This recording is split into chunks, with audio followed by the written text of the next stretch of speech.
That Thursday in November started the way a lot of bad days start, with something small going wrong. The bookstore I usually stopped at before work had a handwritten sign on the door. Closed. For inventory. Back Friday. I stood there for a second, with my hands in my pockets and the cold coming off the glass. It was the kind of cold that reminds you winter in Ottawa is not a suggestion. I had been going to that same store on Thursdays for almost 2 years. Not because I always bought something. Mostly because it was warm, it smelled like old paper, and nobody expected anything from you while you were there. So I walked 2 blocks north to the next one. I had passed Alcott and Page before, but never gone in. It was narrower than I expected. One long room with shelves running floor to ceiling, and a reading area near the back with 2 leather chairs, and a lamp that looked like it belonged in someone's living room. A woman at the counter nodded at me, without speaking. I nodded back, and started walking the shelves the way you do when you are not looking for anything specific. That was when I saw her. She was crouching near the bottom shelf of the poetry section, holding a slim paperback in both hands, reading the back cover with the kind of focus people usually save for contracts. Dark coat, dark hair, pulled back loosely. One knee on the floor, like she had just dropped there, without caring what it looked like. I did not mean to stare. But there was something about the way she was completely inside the moment that made it hard to look somewhere else. She must have felt it because she looked up. Brown eyes, level and calm. She held the look for a second, then went back to the book. Not rudely, just efficiently. I kept walking, found a used copy of something I had already read, and carried it around for 10 minutes anyway. When I came around to the front to pay, she was at the counter ahead of me, buying 2 books and a small calendar they sold near the register. She tucked everything into her bag with one clean motion and left without looking toward me again. I paid for the book I did not need and went to work. I took the same route on Friday. Told myself I liked the selection at Alcott and Page better. That was not exactly true. The selection was fine, but fine was not the reason I walked an extra block in -12 weather. She was not there Friday. Or Monday. On Tuesday I spent 12 minutes pretending to look at travel writing while actually watching the door, and then hated myself for it the whole walk to the office. I did not know her name. I did not know anything about her, except that she read poetry standing up and moved through a room, like she had already decided where everything was. The following Thursday, I almost went back to my usual store. They were open again. But I turned north anyway. She was there. Same section, different shelf. Standing this time, one hand resting on the spine of a book she was not pulling out. She was reading the titles beside it instead, moving her eyes slowly down the row. I got in line for the counter even though I had nothing to buy, picked up a small book of short stories near the register, and told myself that was why I was there. When I turned around, she was 2 steps away, waiting to pay. "The Carver," she said, nodding at the book in my hand. "Raymond Carver. Short stories." "Yeah," I said. "Have you read it before?" "Once. A while ago." She looked at it a second longer. "It holds up," she said, and placed her books on the counter. I stepped aside. She paid and turned to leave. I said something I had not planned. "Do you always read poetry on the floor?" She stopped, turned back just enough. "Only when the shelf is too low to read standing up. That is more practical than I expected." "Most things are," she said, and then she left. I stood there with the Carver in my hand and felt like an idiot, and also oddly better than I had felt all week. Her name was Audrey. I learned that the following Thursday when she introduced herself without me asking. Like it was a thing she had decided to do, and had no particular interest in making a production of it. We had ended up near the back of the store at the same time, both looking at the same shelf from opposite ends. She told me her name, I told her mine, Jonah, and she repeated it once, in that quiet way some people have, that makes you feel like they are filing it somewhere useful. She was an architectural photographer. She said it plainly. The way people say things when they have explained them enough times that the explanation no longer interests them. I told her I worked in urban planning for the city. She seemed to find that appropriately ironic. A man who plans buildings spending his free time in bookstores. We talked for maybe 20 minutes that day. When she left, she said, "Next Thursday then," and walked out. It became a thing. Not a planned thing, or at least that was what I thought. We fell into a rhythm without talking about it.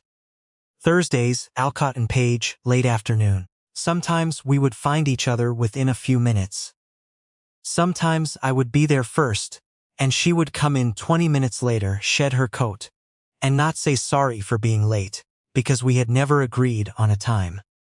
She was funny in a way that crept up on you, not jokes exactly, more like observations dropped into conversation, without warning, dry and precise.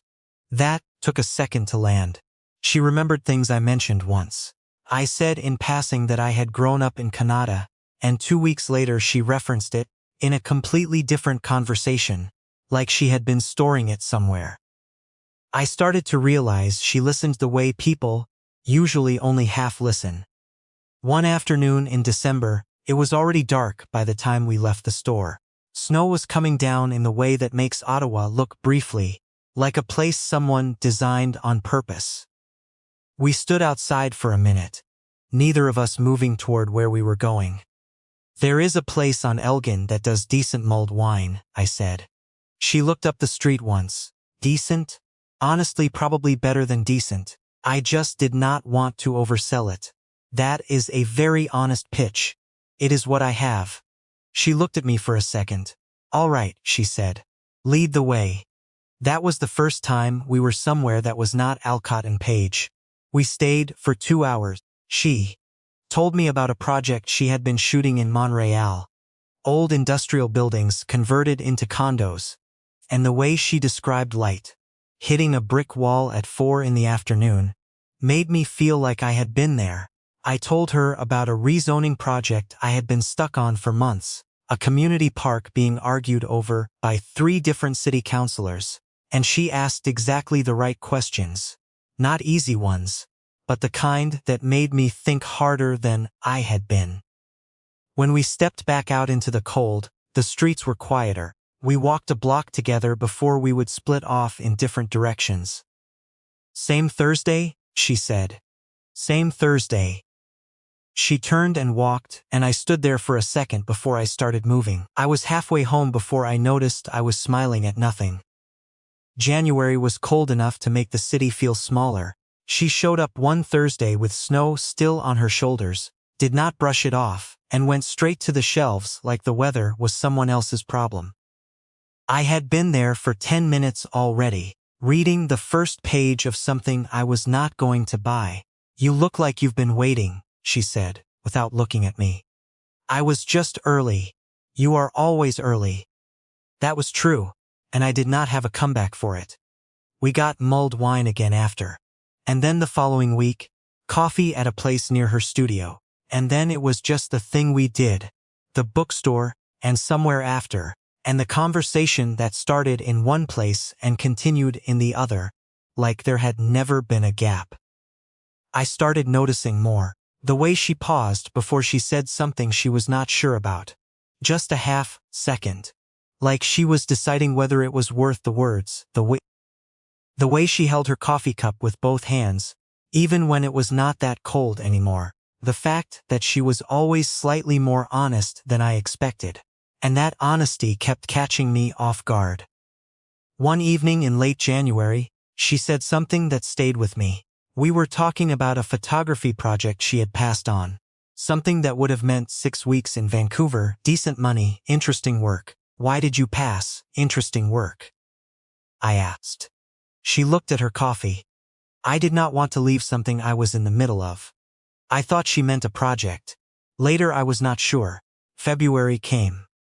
Valentine's Day landed on a Thursday that year, which neither of us mentioned directly. But she was in the bookstore when I arrived, which was not unusual. What was unusual was that she was at the front table near the window, Not in the shelves. She had bought something already, a small book wrapped loosely in tissue paper, sitting on the table in front of her. She pushed it toward me when I sat down. "What is this?" I asked. "An opinion," she said. It was a collection of essays about cities, infrastructure, public space, the way built environments shape how people move through their days. Not poetry, not her usual territory. "I thought you didn't read about buildings," I said. "I read about them when someone makes me think about them differently." I held the book for a second. Something about the weight of it felt important in a way I could not name. We went for dinner that night, instead of just drinks. A small Thai place on Somerset, cash only, mismatched chairs. The kind of restaurant that is always full, because the food is actually good, and nobody is paying for the decor. We ordered too much and ate slowly, and the conversation moved the way it always did with her. Sideways. And then suddenly very direct, without warning. She said at one point, "You are easier to talk to than most people." "Most people are not trying very hard," I said. "Neither are you. That is what I mean." I did not answer that right away. Outside, a streetcar went by on Bank Street, that specific sound it makes in cold weather, a kind of low grind. When I looked back at her, she was watching me with that steady look she had. The one that made me feel like she was waiting to see what I would do, with information she had just handed me. I almost said something. Instead I said, "Same Thursday?" And she smiled just slightly, and said, "Same Thursday." That should have been enough. It felt like enough. Until it was not. On the last Thursday of February, she was not there. I waited longer than I should have, moved through shelves I had already memorized, bought a book I did not want, and stood outside in the cold for 5 minutes, in case I had somehow missed her. She did not come. The following week, the same. I sent a message on the third day of her absence. Simple. Just, "Everything okay?" She replied 6 hours later, "Sorry. Busy stretch. Talk soon." That was it. Nothing else. I went to the bookstore the next Thursday by myself and felt the specific embarrassment of a person who had assigned meaning to a routine that maybe did not mean what he thought. 3 weeks passed. Not a word beyond that one text. I stopped going on Thursdays. I went back to my original bookstore on Spark Street and stood in the poetry section for 10 minutes. One afternoon, feeling faintly ridiculous. I did not understand what had changed. I went over everything I could remember from our last proper conversation, and could not find the thing that had shifted. Maybe nothing had shifted. Maybe I had just been reading the whole situation wrong from the beginning. Then on a Wednesday evening in March she called. Not a text. A call. I let it ring once before I picked up. "Hi," she said. "Hi." A pause. "Can you meet me tomorrow?" "Not the bookstore. There is a place on Pretoria Bridge, the cafe on the West End." I said yes before I thought about it. Then I said yes again in my head on the way there the next morning. She was already seated when I arrived, at a small table near the window, with a view of the Rideau Canal. No book, no bag open, no phone on the table. Just Audrey sitting with a coffee and looking like someone who had made a decision and was not entirely at peace with it yet. I sat down across from her. For a moment neither of us said anything, and the quiet had a different texture than it usually did between us. "I handled the last few weeks badly," she said. "I had expected something more managed, something cleaner." "You disappeared," I said. "I know. After everything had been going well." "I know that too. The server came. I ordered coffee I was not going to taste properly." When he left, Audrey put both hands flat on the table, a gesture I had never seen from her before. "I am not good at this part," she said. "Which part?" "The part where something starts to matter." I looked at her. She was not looking away. "My last relationship ended badly," she said. "Not dramatically. Just slowly and badly, the way things do when two people keep trying to manage each other instead of talking. By the end, I had become very careful. Careful about my schedule, careful about my work, careful about who got close. And I got close," I said. Without asking permission, she said, which is not your fault. But it startled me. I turned my coffee cup in my hands. So you disappeared. I panicked. It is not my best move. I almost said something light. I stopped myself. You could have just told me. I know. I was afraid telling you would make it more real than I was ready for. That settled in the space between us and stayed there. Outside, a jogger went past on the canal path, breath visible in the cold air. The water was just starting to break up from the winter. In another few weeks the canal would be open again. I told her things then, more than I had planned to, about how I had spent the last year feeling like I was doing everything I was supposed to do, and none of it was landing anywhere that felt like mine. Good job, decent apartment, friends I saw on weekends, a life that looked correct from the outside, and then Thursdays at a bookstore had started to feel like the most real part of my week. And I had not known what to do with that either. She listened without interrupting. At one point she reached across the table and put her hand briefly over mine. Just for a second. Then she pulled back. I should have said something sooner, she said. Yes, I am not built for explaining myself. I noticed. Is that a problem? I looked at her. I do not know yet. Ask me again in a few months. Something in her face shifted. Not a full smile. More like a wall coming down an inch. We sat for another hour, talked about smaller things. Her Montreal project, a rezoning decision I had finally gotten approved, a poetry collection she had been reading, that she thought I would find annoying but interesting. The normal rhythm came back slowly. Like circulation returning to something that had gone cold. When we stepped outside, the March air was still sharp, but there was something in it that did not feel like winter anymore. We stood on the bridge for a minute, looking at the canal. I need to tell you something else, she said. My chest tightened before I knew why. The first day at the bookstore, she said, when I was on the floor reading. Yes. She was quiet for one more second. That was not the first time I had seen you. I turned to look at her. I knew who you were before that Thursday. Your firm had done a rezoning consultation near a building I was contracted to photograph. Your name was on the public documentation. I looked you up. Some interviews, some of your public planning proposals. You had mentioned in one of them that you spent Thursday afternoons in bookstores when you needed to think. The canal noise filled in around her words. I knew which bookstore. I went to Alcott and Page because it was most likely. I chose the poetry section because it was far enough from the door to look natural. I stared at her. And the crouching. She almost smiled. Not quite. The shelf was genuinely low. That part was real. I looked back at the water. The ice along the edges was starting to go gray and soft. You positioned yourself there, I said. Yes. The whole first conversation. I did not plan the conversation. I just planned to be there. That is a very specific distinction. I know. I turned it over in my head. Everything rearranged itself.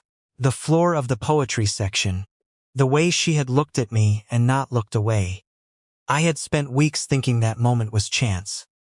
I had built something on top of that assumption. Why? I asked. Because your work was interesting, and I wanted to know if you were. That is the honest version. And the longer version? She was quiet a beat. I had been careful for 2 years. I had a rule about not letting things happen to me that I had not thought through first. And then I read something you had written about public green space and the way cities breathe, and I thought, I want to talk to this person. And I did not know how else to make it happen without it feeling orchestrated. It was orchestrated, yes. And then it stopped being orchestrated, and that was the part that scared me. I let the silence run for a moment. A cyclist crossed the bridge behind us. Somewhere down the canal, a dog was barking at the broken ice. You should have told me sooner, I said. I know. Not because it changes everything, but because I was building something on top of a story I thought was true. I know, she said again. Quieter this time. I looked at her. She was watching me steadily. In that way she had that used to make me feel read.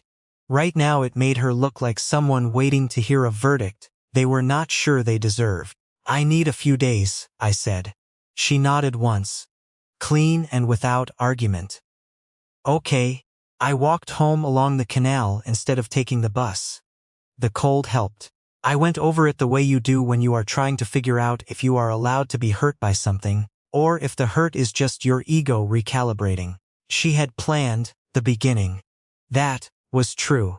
But she had also brought me a book about cities on Valentine's Day. She had passed on a 6-week contract because she did not want to leave something she was in the middle of. She had called me on a Wednesday night, when she could have just let the whole thing go quiet. She had told me the truth when keeping it to herself would have been easier. I kept coming back to that. She had told me. Sitting on a bridge over the Rideau Canal in March. She had handed me something that could have cost her everything, and she handed it over anyway.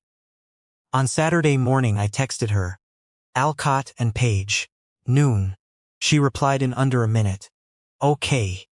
When I got there she was already inside, standing near the back, not in the poetry section, not performing anything, just standing with her coat still on, a book in her hands she was not reading, watching the door. I walked to her. I have been thinking, I said. I know, she said. You think slowly, carefully. Same thing. I almost smiled. What you did at the beginning, I am not fine with it. I want to say that clearly. I know. It changed how I saw the whole thing for a few days. Not in a good way. She held that. Did not deflect. Did not explain again. But, I said, you told me, you did not have to. And the part that matters is whether everything after the first Thursday was real. She looked at me directly. It was. The book? Yes. The Montreal project you stayed for. Something moved across her face. Yes. The call on Wednesday. Especially that, she said. I stood there for a second, turning it over one last time. The bookstore was quiet around us. Someone was paying at the front. The lamp in the reading corner was on, warm and unhurried. Okay, I said. She looked at me carefully. Okay, what? Okay, we start from here. This Thursday, next Thursday, the one after. Whatever this is. But from here forward, you do not arrange things without telling me. No managing. No positioning. She held my eyes. Agreed. And if something scares you, you say that. You do not disappear. A pause.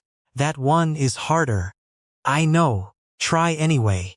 She nodded once. Then she held out the book she had been carrying.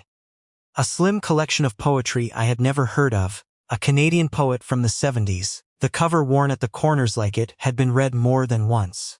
I brought this for you, she said, before I knew how today would go. I took it, opened it to a random page and read one line. Then I closed it and put it in my coat pocket. Thank you, I said. You are welcome, she said. And this time her smile came all the way. No reservation, no management, just her face, open, in the light of a bookstore on a Saturday in March. We stayed for an hour. Then we walked out into the cold together, and this time when we came to the corner where we usually split off, neither of us turned away. Write in the comments. Was I wrong to feel hurt when I found out Audrey planned the whole beginning? Or does the fact that she told me the truth change everything?